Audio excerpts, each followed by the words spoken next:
Please welcome to the stage, Eric Vaughan. My name is Eric Vaughan. I'm the CEO of Ignite Tech and GFI Software, two software companies who are transforming everything we do in every way we can to AI, because we think it's really important and very urgent. How many of you in this room think it's urgent? All right, most. How many people don't think it's urgent? How many people aren't going to raise their hand no matter what I ask? Always a taker, usually down front. All right, I'm here to tell you it's really not that urgent. If failure is in your future, and you're totally good with that, because I do believe that. I 100% believe if we don't think this is urgent, that we're going to be left behind. We're going to be out of our jobs. Somebody else is going to be doing what we do. Our products will fall to competitors. It is that important. It absolutely is. And I've been committed to it. My companies have been committed to it for the last 5 quarters. I'm going to take you through our journey because I think I want to help you understand why it's so important and some of the things you need to watch out for. There's a lot of ways to look at this. Accenture did a comprehensive study on how this works in terms of executives believing that it is going to make your business fail in 5 years. Isn't that a remarkable number?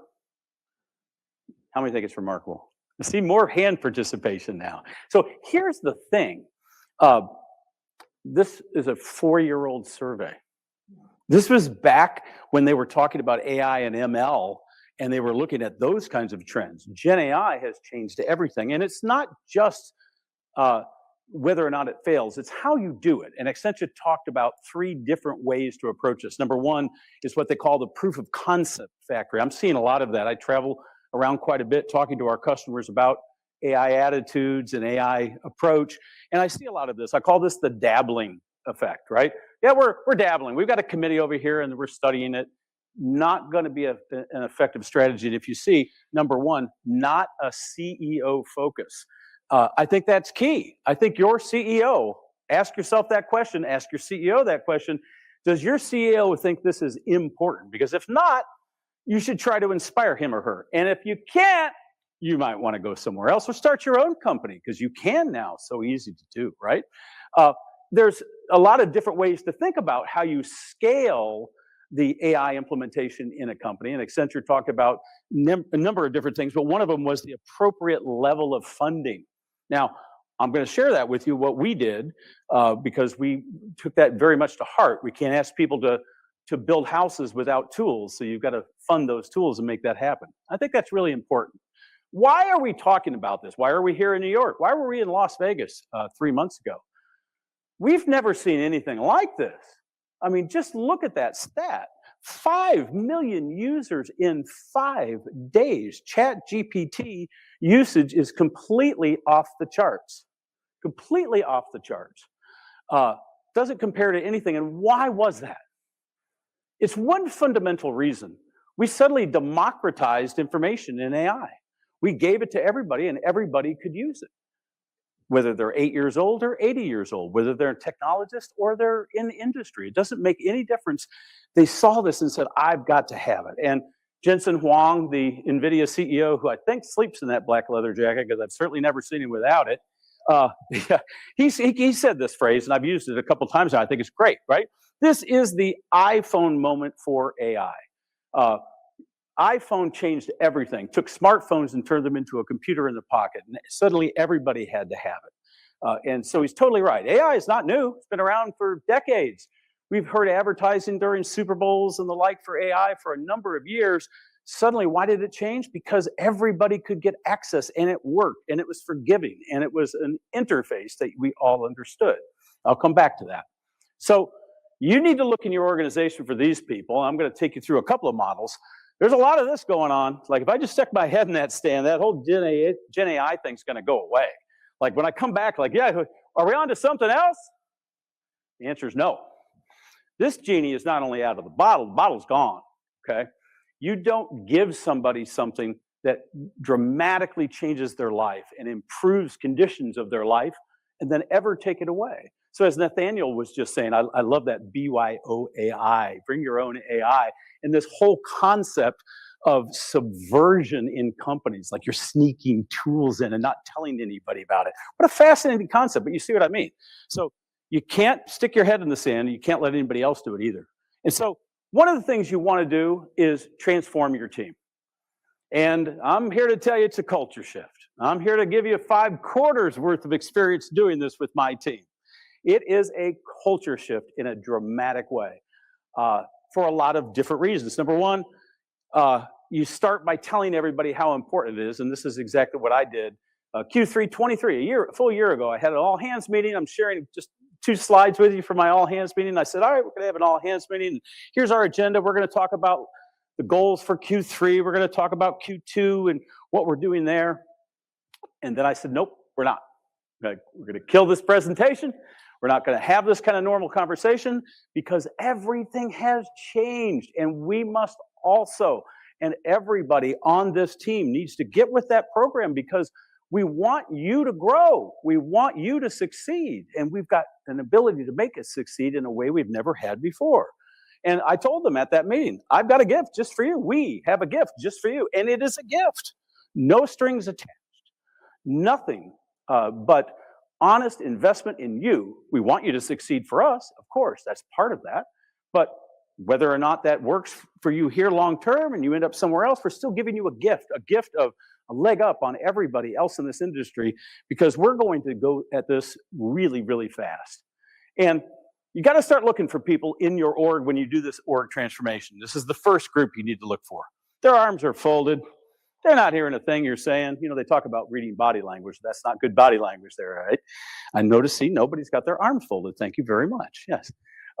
Yeah, you look for these people. They're like, I'm not going to do this. I don't really think it's going to work. Yeah, those people in the end of Q3 last year all left our company. And I mean that literally. We had to find those people. And we did a number of different exercises where we rated their engagement. Not their aptitude, not their success, not their intellect or anything like that, but just literally, did you try? If you didn't try, you had to leave. Next, you're going to hear this phrase. We've all heard this over and over. You can't teach an old dog new tricks. This isn't an age comment at all. This is, I'm set in my ways. I've been writing copy for years. I've been doing code for years. I've been doing P&Ls and budgets for years. But so what? Like, we've just now given you, a brand new platform that doesn't make any sense. So you got to look for this and you got to root that out. And then this is one of my favorites. At Ignite Tech and GFI, we built not only a place to drink, but beautiful places to drink, different flavors of water, different beautiful paths to lead that horse up there. And that sometimes those horses just stand there and they'd say, I'm not thirsty. I'm like, oh, you're not thirsty. That doesn't make any sense, right? So these are all enemies to transforming your organization. They are, and you can't change their minds beyond what they're willing to give you. You can't. So my take on that is, wish them luck in their next stage in their career, because it's too important, folks. It's too important to get this right. It's too important to make sure that your org is completely transformed. Because if you don't, it looks like this. Instead of everybody in the same boat, rowing the same direction at the same time as a team, you end up with multiple boats. You got one guy here on his phone, another one's looking at his watch, and you're in different boats. This is never going to get you to where you're going. And I'm telling you, it's urgent. I was on a podcast a few weeks ago, and one of the last questions was, where do you see things in 5 years? And I laughed and I said, it's impossible to respond to that. A year, I can give you some insight on that, and at least what I think, right? 5 years, things are moving at such an accelerated clip. It's unbelievable. As Nathaniel again said, if you wake up on AI Twitter and start reading, almost every day is another announcement. Almost every day, something new is out there. Claude Sonnet 3.5 projects were just announced. Claude Teams was just announced, right? All of this, you've got to keep up with it. So you've got to do that to transform your team. It's important, or we end up with stories like this. And here I stand in New York State, and upstate New York, there used to be this company. It's called Kodak. Anybody hear of it? Kodak? How many people have heard of it? So you're getting a lot of participation. Beautiful. Yeah. They're gone. Why are they gone? They were one of the leaders in digital photography technology. They buried it because they didn't want to cannibalize their revenue stream of film. Isn't that just a horrible idea, right? I don't want to advance. I want to hold on to what I got. Codex now taught in B schools, how this is such a problem. So you've got to invest. You've got to help your team. And something that I really do try to do is I try to remove every single excuse for failure. I do. Time, investment, expertise, team, effort, that kind of thing. So we went out and hired an independent expert. Anybody hear of Ethan Mollick? Because if not, you all should have. He's a professor at the Wharton School, MBA professor in the business school there. He's a very outspoken, very frequent voice all about AI. He talks about how important it is for humans and AI to work together. He just published a book that was a New York Times bestseller called Co-Intelligence. And we brought Ethan in. Ethan talks a mile a minute. If you saw Bindu Reddy earlier today, similar. I think Bindu's a little faster.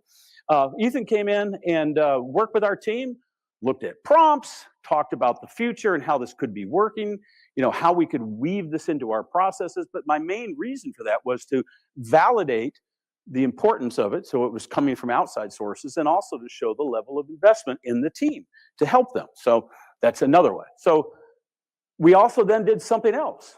And at times I've been described, in fact, by Ethan in one of his podcasts, he described me as the extreme CEO at the approach to this, and I'll take that. I took that as a compliment, very much so. We invented something called AI Mondays. Every single Monday for a full quarter, you weren't allowed at our company to do anything except work on AI. You could not call customers, work on budgets, write normal code, right? You could write AI code. You could be taking courses. You could be working on team projects. Now, that's 20% of my payroll every single week. Think about that. And I created a problem for myself in that there were only 32 hours left to get productive work done. Now, the answer to that was, I hope you're spending AI Monday on fixing that problem, because that's the spirit of it. But that's what I mean. We gave them time, space to learn. We declared it. We made it a fun thing, AI Monday. It made a lot of difference. We still ended up with some of this, and you'll end up with some of this too. Got the guy on the left that was doing things the old way. The guy on the right's doing things the old way, but he's got a different hat. It just says AI. Yeah, that's not going to get you there either. I mean, I think that's super important to understand. We want people to transform, almost the cyborg looking approach where, the interface between human and AI is almost indistinguishable because it's just, an extension of everything you do. There was a question earlier this morning, how many people are using it daily? How many people are using it multiple times daily? And I was heartened to see so many hands go up, because that is exactly what we should be doing. Absolutely. Now, this is a chart that tells you the results of the last 5 quarters at my company. This is a chart that shows, and Q2 23 representing 100% of the people that were at my company. At the end of 5 quarters, 23% of those same people are there. That does not mean we reduced our workforce by this. That's not it. But the number of people, the percentage of people that remain from 5 quarters ago is down to 23%. This is not a chart I'm happy about. It's not a chart I'm proud of. But it is what needed to happen. And again, we made it very, very clear we were going to invest. We were investing in people. And those that have stayed are now thriving. So the last phase of our transformation is making certain we find people that believe. Because I have found that this is the difference between the people that adapt or are already adapted and the people that don't. They believe, like the AI people that we're hiring, they're like, oh no, we're totally going to write that and put it in the AI. We're going to take it and feed it, and we're going to make it happen, right? I had somebody in our company actually say something in a meeting one day. He said, AI can't do everything. And I said, I know you're right, but I want it to do everything. And I'm going to give it every chance to do everything, and I'm going to believe that it can. It's important. Belief is a key differentiator. We know this because of the age-old wisdom of Star Wars. That's right, Star Wars. There's a famous scene where Luke Skywalker lands his spaceship in a swamp, and he meets feeble little Yoda, and Yoda's talking to him in Yoda-isms, as Yoda does, and he tells Luke, you need to lift that out of the swamp. And he says, how? He says, use your mind. And Luke tries, he can't get it. He tries again, and it falls down. And little Yoda just walks over and And this is what happens. Luke says, I don't believe it. And Yoda says, and that is why you fail. And that is the fundamental difference. The AI people believe. They absolutely believe. And those people, we're hiring. We've been hiring for the last 2 quarters. These are all of what we call them pipelines internally. This is an internal sheet or an internal piece of software that we use to build our pipelines. You'll see all of this recruiting: AI innovation specialist sales, AI innovation specialist finance, marketing. So it's domain second, it's AI first. And that's the way we're interviewing. We're looking for the AI aptitude, knowledge, skill set that they're going to bring to the team. Completely re-engineering. And these people 100% believe. That's an example of an ad on our crossover.com website, which is our site that does recruiting. So, we're fundamentally shifting everything, and I believe everybody needs to. Now, I've talked about team. You absolutely should be doing it. It's urgent. It's Friday. You should think about it Friday night. Maybe enjoy your Saturday and Sunday and get really started on it on Monday. At the same time, and don't wait, you also need to think about your products and services in every way, because your clients certainly are. They're comparing you to everybody else out in the space. You're going to hear this question over and over again if you haven't already. What are you guys doing in AI? I'm under a lot of pressure right now from my board to show that we're investing in vendors that have AI. I think that's very real. So there's a big shift, and I agree with this. This is Gokul Rajaram. He's an early investor in Alphabet, in DoorDash, and many other companies that are very well known. And he talked about how SaaS companies that were founded, just even 5 to 8 years ago, not that long, are in this odd space where they basically have to cannibalize, remember the Kodak story, their SaaS revenue to fund AI features and to change that. And he said, those that don't find their long-term survival may be at stake. And it's 100% true. I absolutely agree. You saw my comment when I posted, they're toast. SaaS company says they were. Even SaaS pricing, it was user-based. My gosh, we're inventing software that reduces the number of users needed to get a task done. How's that going to work for SaaS companies? It's going to fundamentally shift everything. Now, Aaron Levy, founder of Box, billion-dollar company, probably familiar, Dropbox, file sharing world. He talked about another aspect of how AI is changing products and services, and all this is influencing us. As we give this a lot of thought. User interface. Now, I've spent most of my career obsessed, not with UI, but with trying to make information available to humans that they can use. Because that's really all that we're here for. That's the only thing we're here for, to help people get the data, the information that they need to get their job done, their life better, their medical problem fixed, right? That's what it's all about. And he talked about the UI going away completely. And I couldn't agree more fundamentally. But I want to also highlight one part. For any of you that are in the industry that have software products, don't be completely obsessed with cloud.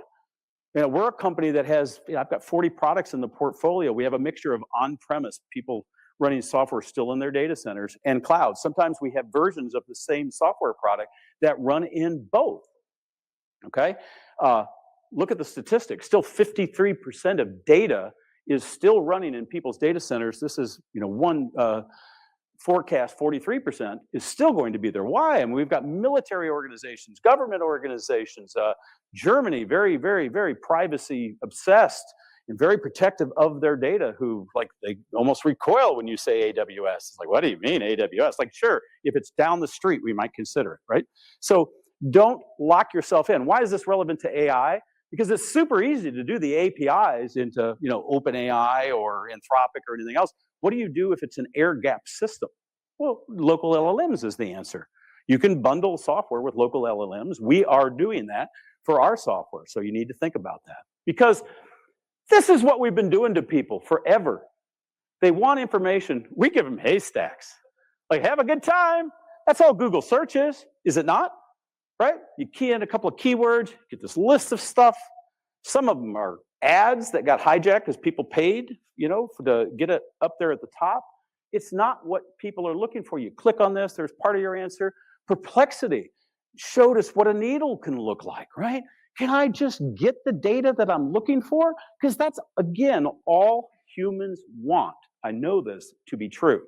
We as technologists have done a poor job of realizing that. We keep giving them haystacks. You know where there's another example of a haystack? It's 2024. And more or less, websites have not changed much at all in 20 years. You know, sure, some technology, gizmo, slider, flash, you know, that kind of stuff that's come and gone. But fundamentally, we're still requiring everybody to go to your website. They come there for a reason. What do? Here's my navigation bar. Click, click, submenu, submenu. I didn't find it. Let me search. Like, huh. If you've ever used some of the software that can kind of watch the behavior of people on your website, you'll see kind of the anger. Like they just kind of give up and leave, right? And so we're here thinking totally different, and it's really wrapped around something that's very important that we refer to as AI-enabled data structures. So we still have this problem on the left. There's a lot of data out there in multiple databases. Some of it's structured data, some of it's unstructured data. And this is where you start hearing the word hallucinate from people talking about AI. Hey, it hallucinates. Yeah, but you fed it garbage data. Like, you know, you got to remember, it's the most overeager, happy to help assistant you'll ever meet. It doesn't want to tell you no. It doesn't want to say, yeah, that data is no good. I can't. No, it'll just make it up. It will. But you've got to feed it well, right? And so this concept that we're really keyed on as a tech company, as an innovation company, in AI is this AI-enabled data structure that provides this layer between the LLMs and the APIs to be able to normalize the data so the AI can have meaningful conversations without this kind of hallucination. And we call this an AI PI, not an API, an AI PI. And we're building all of our software with that intent, with that idea, with an AI data structure. And I go back again to websites. Right here, today, Friday, here in New York City, Chat Simple, who is here at this conference, I met them in Las Vegas 3 months ago at the ImagineAI conference, and we've been working for the last 2.5 months, and this press release hit late last night. We've reinvented our website, because why wouldn't we? We got to walk the walk here. We're all about AI. We're all in on AI completely in every way. So this press release went out announcing the partnership between Chat Simple and Ignite Tech for the last 2.5 months. And last night, IgniteTech.com became IgniteTech.ai. And it looks different because there's no navigation anymore. Why would you need navigation? Don't you just want something? Don't you just come talk to an AI agent and say, give me information on this product. Give me follow-up information on this product. Let me change the subject and get something else. I can click a link and go to a page if I want to. But now we're giving you needles, lots of needles, just what you want. This is an important event. You're going to start to see it sweep the website world. Think about the millions of websites out there that we task all of our customers to use to try to find meaningful data. It's absolutely crazy. Now, Bindu Reddy, who was here earlier, she likes to talk about agents doing your job for you. And I agree with that. But we have a completely different take on it. And we don't think it's agents. We actually think of them as clones. Clones. Not just agents or even avatars that are unfamiliar to people, but the idea of something we call my personas.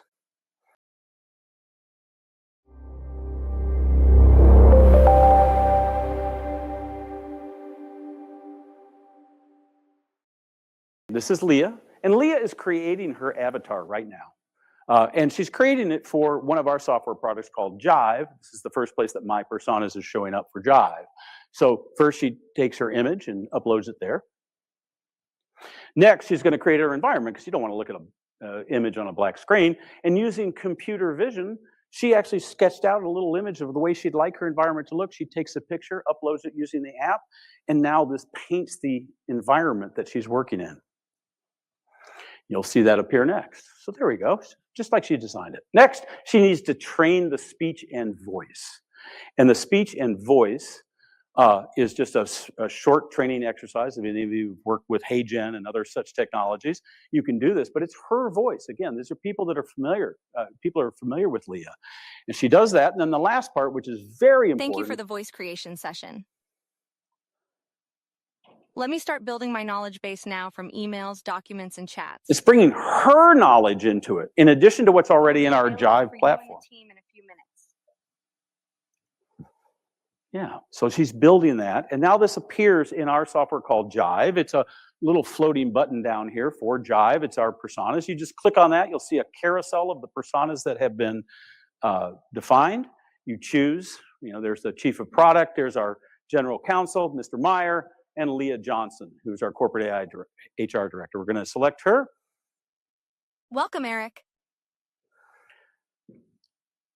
What is the PTO policy in California?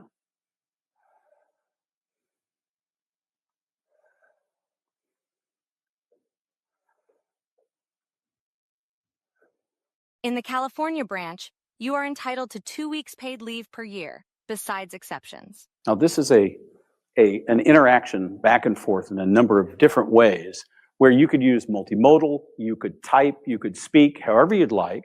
And so I've asked her, all right, I've already taken my 2 weeks, but I've got a lot of overtime. And somebody told me I could transform it into extra days of paid leave.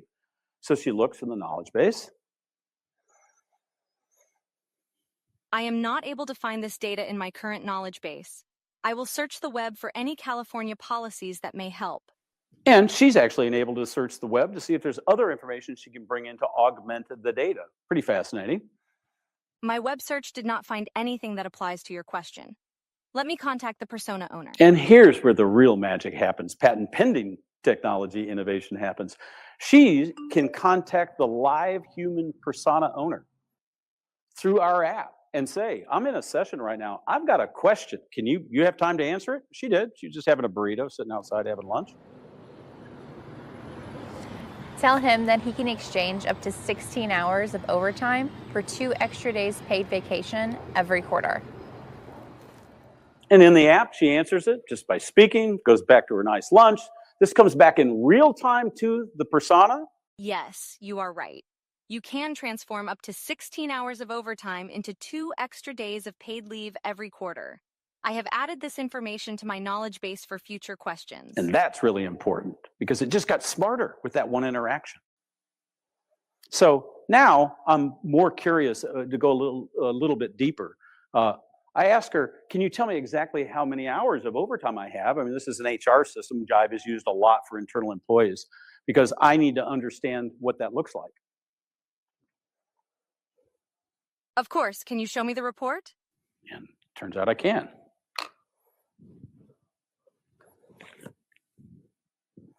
I can snap a picture and upload it to her.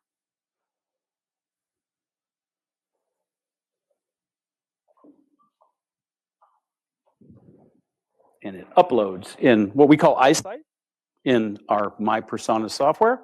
And it goes up using, again, computer vision. She can now read it. The avatar, the persona, My Persona can read it. From that report, between January and March, you had 27.4 hours of overtime. So if you have not converted any overtime this quarter yet, you can get 2 extra days off. Unbelievable. Thank you, Leah. That's all I need.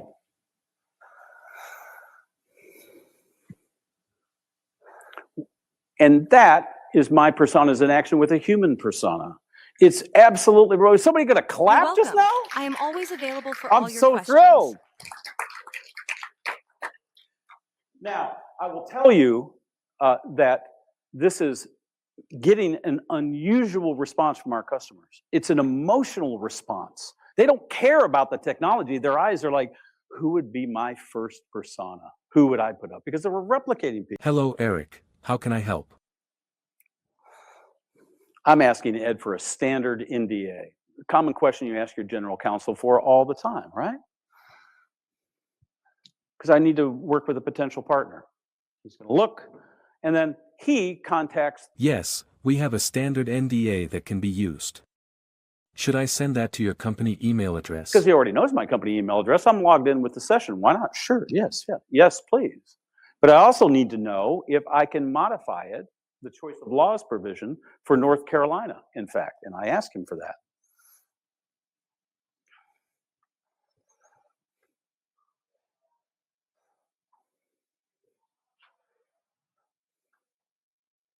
I don't find that specific answer in my knowledge base. Let me contact the persona owner for that information. He's going to go try to contact the persona owner, but this is Ed Meyer. He's the general counsel. This guy's busy. He's got that shut off on his phone, so it's not going to work right now. I was unable to reach our head of legal, the persona owner. I have notified him about the outstanding question through the mobile app and email. As soon as I receive the answer, I will forward the answer to you at your company email. And now we're done with Ed. But that message is queued in the app and will be able to be synced back and sent back via email and close that out. And now we're finished doing things like. You're welcome.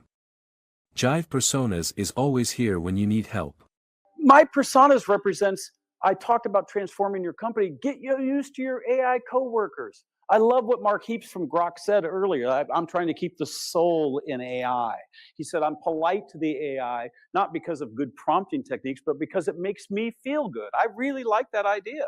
AI is going to be part of our life as well. So I've shared with you what we have done with our company and what I really think is important for you to do. And with our technology, the AI-enabled data structures, and now my personas, which is coming in Q3, it will be in our customers' hands. It is absolutely going to be in customers' hands. We've got some early launch partners. We're so excited, and I hope you are too. And I hope you leave here a little bit inspired. Enjoy your weekend and get to work on Monday. Thank you.